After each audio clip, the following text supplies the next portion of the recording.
Balaca sabahın xeyir, balaca nuş olsun. Dur. Kız geldi yanıma. Dur, Hadi dur. bu bir kısmet çörək yetənə səhər-səhər. Ana çörək yiyip. Bir dakika gözlem ben. Gel yerim var. Bir gün gözüme görme. Yaxşı. Çox sağ ol, çox sağ Ha, ol. ya da gözleyeyim ben. Sabah bir sürü görüşlerim var. Gelemem ben.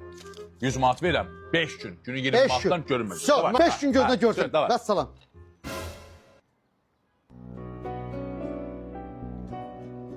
Balaca.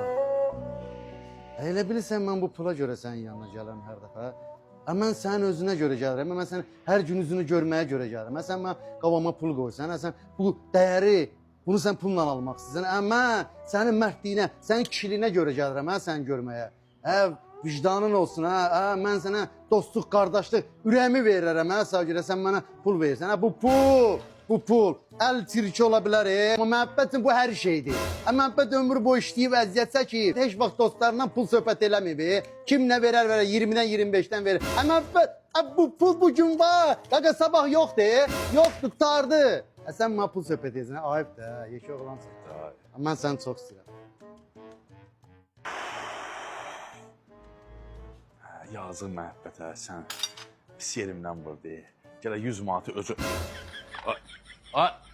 Ay 100 manat fırlattı. Ay yeşik istən məhəbbət. Ay son sən 5 gün gəzmə görünmə. Baxarıq. Mərifətsiz.